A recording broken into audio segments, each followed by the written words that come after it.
And just like that, the 2024 offseason is in the rearview mirror. Special edition is back like we've never left. Here from the Star in Frisco as the Dallas Cowboys are in Oxnard, California for Training Camp 2024 presented by American Airlines. I'm here with Isaiah Stanback, former Cowboys quarterback, wide receiver, you name it on the offensive side of the football. This guy's done an Emmy award-winning analyst. We've also got Barry Church, former Cowboys safety, and out in Oxnard, our very own Nate Newton, three-time Super Bowl champ, joining us from the Oxnard Harbor. I'm Kyle Youmans. Glad you're with us. And gentlemen, we're back. Football is back in, well, California, and then also here in Texas for all the Cowboys fans watching live. But Nate, I'll start with you. Going into this season, what is your feeling? What is your temperature around this Dallas Cowboys team? You know, it's a little bit of uncertainty with the guys not in camp and guys have not been signed. But you know what? Coach McCarthy is pumped up and ready to go. He says business as usual. The guys are listening to, and oh yeah, we added a new offensive coordinator. I'm loving it. A little bit of change here and there, Defensive guys. coordinator. Yeah, there you go. Defensive coordinator with Mike Zimmer coming in here for the Cowboys. Isaiah, your same question. You know what? You guys taste that? You got a little bit of bitterness, trying to get that old taste out your mouth from last year, and want to come back and see these boys go ahead and redeem themselves coming off of that playoff loss last year. Listen, I'm excited for this year. You got the majority of your core coming back, so that's exciting because you could build off of what you started last year. You heard Nate just mention that your defensive coordinator is brand new. Well, old face reappearing himself again here in Dallas. So looking forward to seeing exactly what he can do with that front and seeing exactly how these DBs show up for him. Yeah, with the Dallas Cowboys, all their goals are still out there in the future for them to go ahead and get. There's a lot of uncertainty going into the future with certain players, certain coaches, but they got a whole season to figure that thing out. I think the sky's the limit for the Dallas Cowboys this year. And let's start with some of that uncertainty, and it starts at the wide receiver position. Ceedee Lamb coming off of his best season as a pro, a record-breaking season for the Cowboys in 2023. And then he's not in training camp. Here's what Jerry Jones and Mike McCarthy had to say about the holdout from Ceedee. Does that ever happen? Of course it does. Look all over the league. It happens all over the league. So I don't flare when it's happening to us. I'm aware of it. You must give me that I'm aware that we want to get these guys to camp. Business as usual, as far as I'm concerned. The biggest improvement of our football team will be from the men that were here throughout the spring and through training camp. And trust me, the business part of it is critical. It's important. Obviously, Jerry and Steven have addressed that in depth. But our focus is on winning with this roster and this locker room we have. So two very different tones from Jerry Jones and Mike McCarthy. Jerry Jones nonchalant about the whole deal, but Mike McCarthy made it pretty clear he wants Ceedee Lamb in camp because that's how your football team gets better. How crucial is it that he either gets a deal done or that he's not even there in Oxnard? Well, I know he's mandatory, he's supposed to be there. It's mandatory that they get this contract done because he is the little core of their offense. If they don't have Ceedee Lamb going into this season, then everybody knows exactly how much production they will lose. I have no worries about them getting this done. The number was already set by Justin Jefferson. Now it's just a matter of trying to figure out the logistics. You're right, Isaiah. It's not a matter of if, it's when will Ceedee be back. And I believe this team has to get this deal done because without Ceedee, there is no passing attack. You just mentioned it, 1,700 plus yards, 14 TDs out there. Without him, you have an aging Cooks. You have a great tight end in Ferguson, but he can't stretch the field like a Ceedee Lamb out there. This is Dak Prescott's #1 priority, offensively passing the ball. They've got to get a deal done for Ceedee. Nate? 135 catches, man, over 1,700 yards. This guy's everything. He's a third of our offense, and he makes it click. But we're not going to worry about this. I mean, a week out. All we need is a week before the regular season starts so they can whip around about 30 passes, and they'll be clicking again. You'll get those targets at some point. Do you pay Ceedee Lamb, guys, real quickly? Absolutely. Okay. Without a question. Nate? You have to ask? Come on now. Got to. That is the man. I agree. I think we're all in unison. Pay Ceedee Lamb. And you might say the same thing about the guy we'll talk about in our next segment. Will this be Dak Prescott's final year as a Dallas Cowboy? He had some statements early in camp. We talk about Dak Prescott's contract situation when we come back. Special edition presented by AT&T is brought to you by your North Texas Ford dealers. Ford is the best in Texas. Reliant, official energy provider of the Dallas Cowboys. Blockchain.com. Make your crypto play today. And by AT&T, official sponsor of the Dallas Cowboys.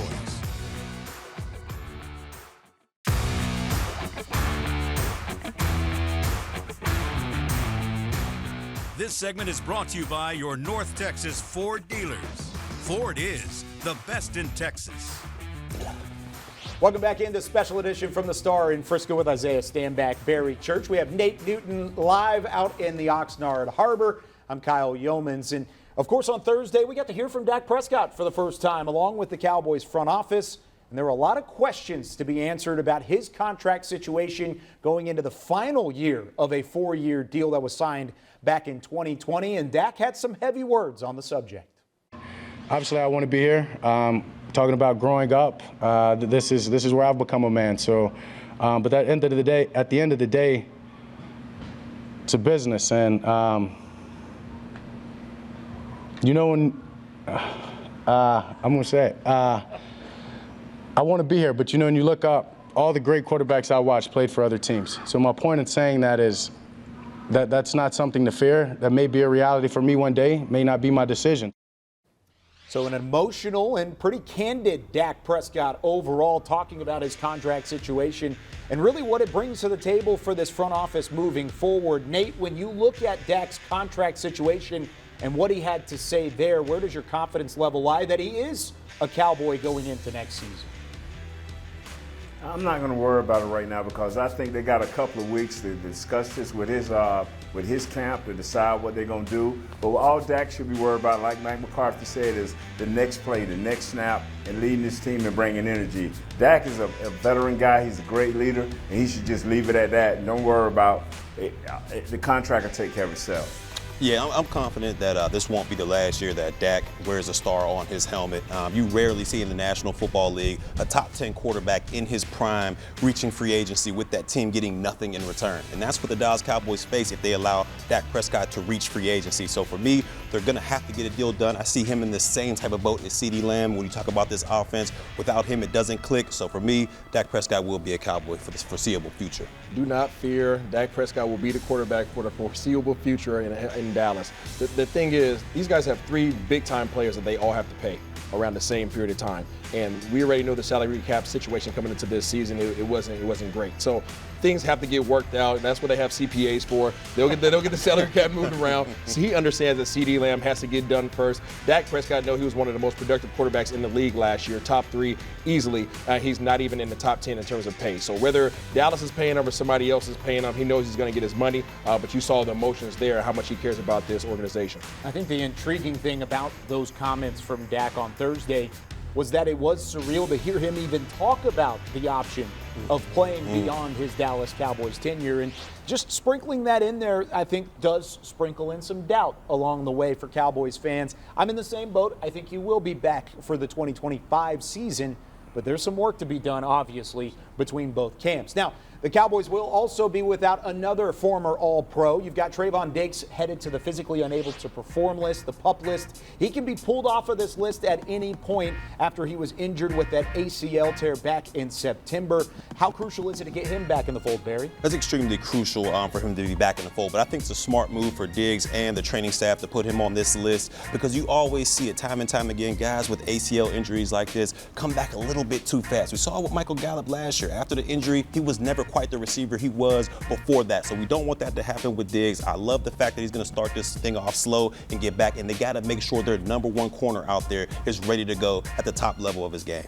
The good thing is you have a great training staff and you have great corners that are supporting him as well. So you don't have to try to rush him back. Yes, you would love to see him on the field out there battling, go ahead and solidifying your trifecta with Jay Lou and Deron Bland. But the reality is you have 2 very capable guys that can kind of hold down the fort until he knows without a shadow of a doubt that he's ready to come back and play the Pro Bowl level that we all know him to do.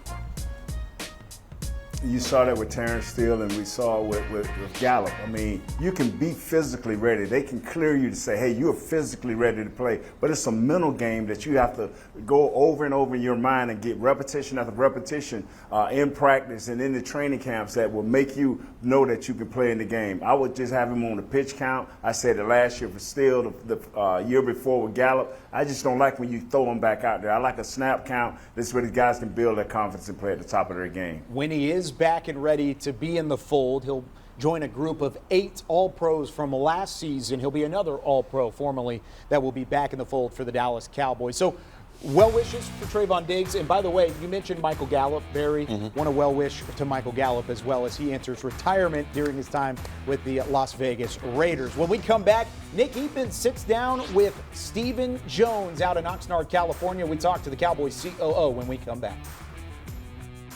This segment was brought to you by your North Texas Ford dealers. Ford is the best in Texas.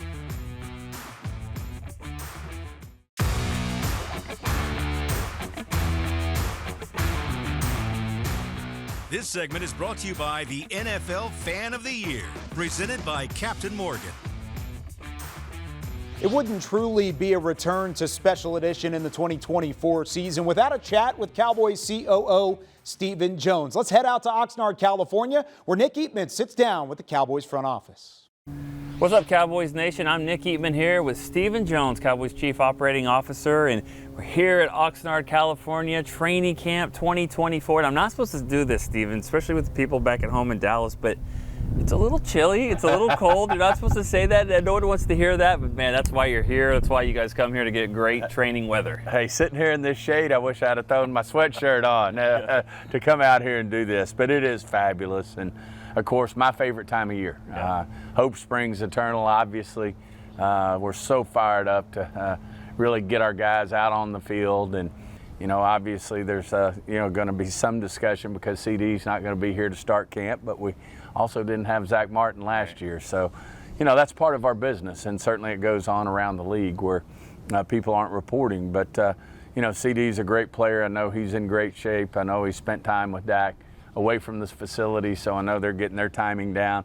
But overall, I just look forward to, seeing this team get out on the field, especially these young draft picks. Obviously, after the rookie mini camps, we've seen a lot of things that are encouraging from this class. The coaching staff, the support staff, everybody has been very impressed with this group of men, including the college free agents. So it's just an exciting time, and it's my favorite time of year.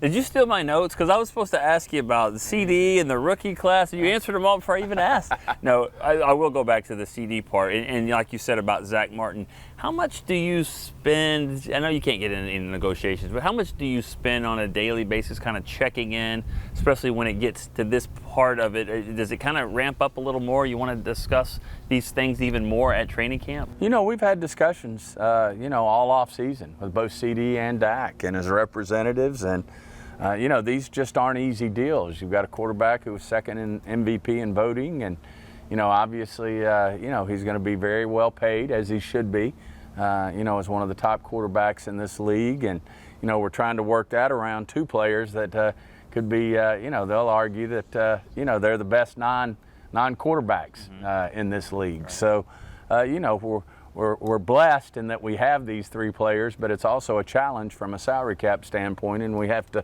continue to massage and have conversations with the players, with the agents, in terms of how we ultimately can get a contract in place that'll work well, not only for this year but for the future, because these guys are still in their prime. They're young guys, and they have a lot of football left in them, and we'll continue to work on that. I would characterize all the negotiations as very amicable and, making progress. Of course, you can catch up with all of Stephen Jones and Nick Eatman on DallasCowboys.com. And, of course, Stephen and the entire front office will have their eyes on each and every one of these training camp practices. Who is under the most pressure to stand out in Oxnard, California? Could it possibly be the rookie first-round pick, Tyler Guyton? This segment was brought to you by the NFL Fan of the Year, presented by Captain Morgan.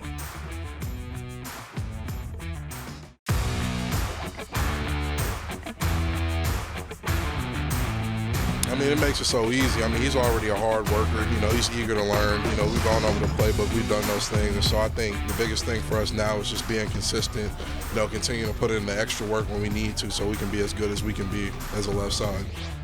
One Tyler talking about another Tyler. Tyler Smith on rookie left tackle, possibly. Tyler Guyton, who's in a bit of a position battle to try and take that left tackle spot from Chuma Edoga. Welcome back into Special Edition. Isaiah Stanback, Nate Newton, and Barry Church, of course, here in studio. Now, guys, when you're looking at these young talents on this roster, there are some guys more than others that have more to prove in Oxnard, California. Nate, I'll start with you out on the West Coast. Who has more to prove this season? Tyler Guyton. He has to be the man. He was picked, 29th, somewhere around there. Chuma Edoga is a veteran guy. He's a journeyman. He's not proven that he can play down in and down out. Austin Richards came in last year, but they didn't play him during the year. He was even inactive a couple of games, so they're not secure in how they feel about him. And but today in practice they had Matt Lawasco. Well, let's go. But I'm not believing him. Thank you for the name. Well, let's go. But I tell you what, Tyler Guyton is the man. If he matures quickly, this team will prosper.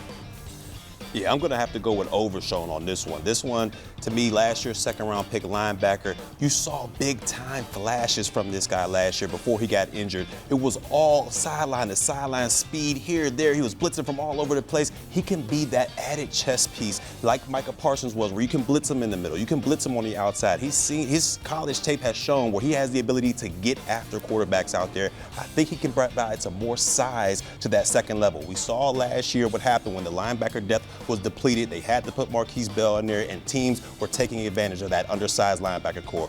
You put Overshown in there, you're able to stout up the run in there, but also he's great in pass coverage as well. I believe that Zimmer can use him as a chess piece out there. I'm looking forward to seeing what this guy can do out there for this Dallas Cowboys defense. I'm extremely excited about what he can bring to the table. Well, you know, there's a rapper named Eminem, and one of his favorite singles is One Shot. Well, Peyton Hendershot is on his last shot because he has to go out there and make some things happen this year. You talk about a man who was drafted back in 2022, and he had 11 catches. In 2023, he had 4 receptions. So a total of 15 catches in his first 2 years. He is on his 3rd year, and he has to take care of business. He has a dude by the name of Ferguson that's going to be starting. He has a dude by the name of Schoonmaker who's going to be starting. And there's a young John Stevens Jr. who was obviously hurt himself last year in camp, who tore his ACL, who is back, and he is one of the coach's favorites going into this season. So he has a lot to prove as a receiving tight end. And if you're not receiving the ball at the tight end position and you're receiving tight end, what is your role?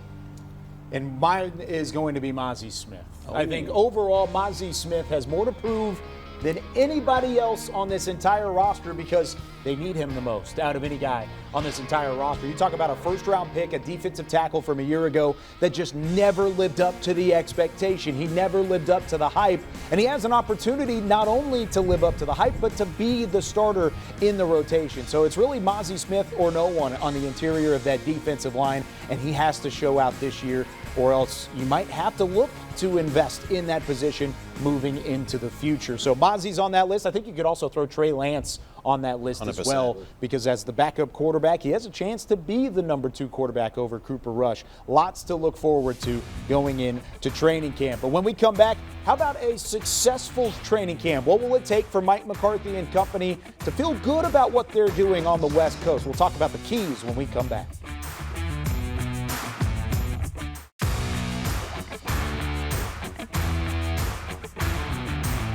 Special edition presented by AT&T was brought to you by your North Texas Ford dealers. Ford is the best in Texas. Miller Lite, the only beer of the Dallas Cowboys. And by AT&T, official sponsor of the Dallas Cowboys.